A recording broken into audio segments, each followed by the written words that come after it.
और मैंने देखा कुछ इन्फ्लुएंसर्स लगाते हैं न्यूज़ बगैर वेरीफाई किए हुए और फिर डिलीट कर देते हैं फ़ौरन। वो डैमेज हो चुका होता है बड़ा शदीद उस वक्त तक, और फिर जिसके लिए वो र्यूमर होती है या जिसके लिए वो अफवाह बग़ैर तस्दीक के फैलाई गई थी, उसकी मेंटल हेल्थ पे कितना असर पड़ता है। बाज़ तो बहुत सीरियस कॉन्सिक्वेंसेस हो जाते हैं, जान से भी हाथ धोए हैं बहुत सारे लोगों ने, तो वो इस लेवल तक चली जाती है। वो इतना मेंटल टॉर्चर होता है, बाज़ लोग नहीं ले सकते उसको। मैं तो सोचती हूँ कि शैतान के लिए इतनी आसानी हो गई है कि डिजिटल हो गया अब उसका काम।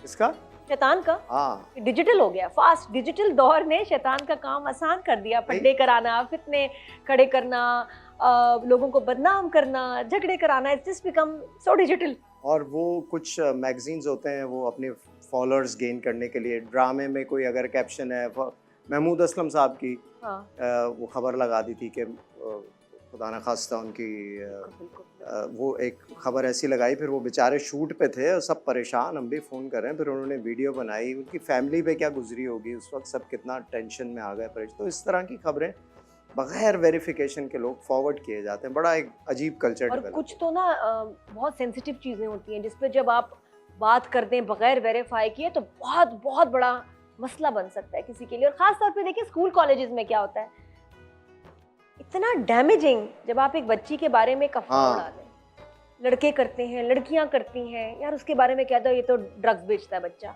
उस लड़की के बारे में कह दो ये बच्ची अच्छी नहीं है।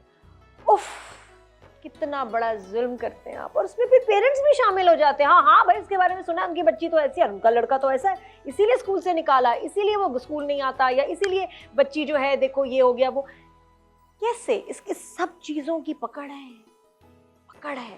हमारी इंडस्ट्री में बहुत ज़्यादा है नादिया, बहुत ज़्यादा। शादियाँ करवा देते हैं, तलाक़ें करवा देते हैं, हाँ बिल्कुल फजूल में, और वो कुछ ऐसा होता नहीं है। तुम्हारे साथ कोई र्यूमर हुई है इस तरह की? हाँ मेरी शादी बड़ी अजीब बातें थी।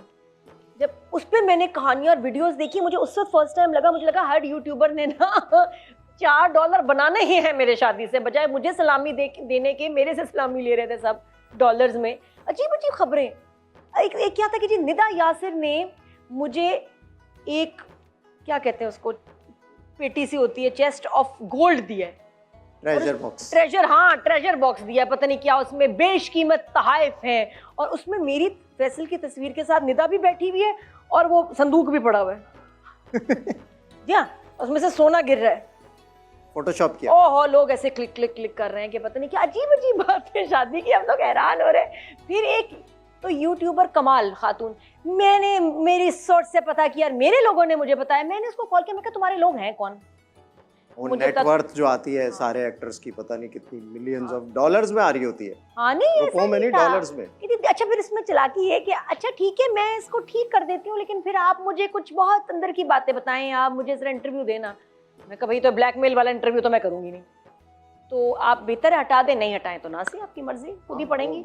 वो एक बड़ा मशहूर किस्सा हुआ था, एक वो गेमर था लड़का, अमेरिका में था या कहाँ था, तो वो मास्क लगा के अपनी वो बनाता था वीडियोस। तो एक लड़की आई, वो उसने भी मास्क लगा के बनानी शुरू की अपनी वीडियोस। तो उसने कहा मेरी भी आप पोस्ट कर दिया करें। इंटरेक्शन शुरू हुई और उसने झूठा उस पर इल्ज़ाम लगा दिया उस लड़के पे कि इसने हैरेस किया। वो बेचारा लड़का, उसने सुसाइड कर ली इस चक्कर, ऑनलाइन हैरेसमेंट। डैमेज देखें।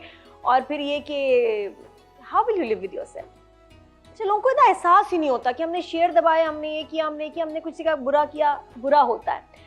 अच्छा मैं लेकिन बताऊं, हमारी इंडस्ट्री में शोबिज़ वाहिद इंडस्ट्री है जहां आप किसी का कोई स्कैंडल कंट्रोवर्सी बनाए तो उस शख्स को फायदा होता है।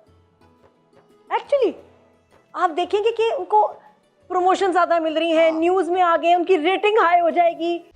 देखिए Ramzan special show life green है आज शाम 5 बजे सिर्फ ग्रीन एंटरटेनमेंट पर।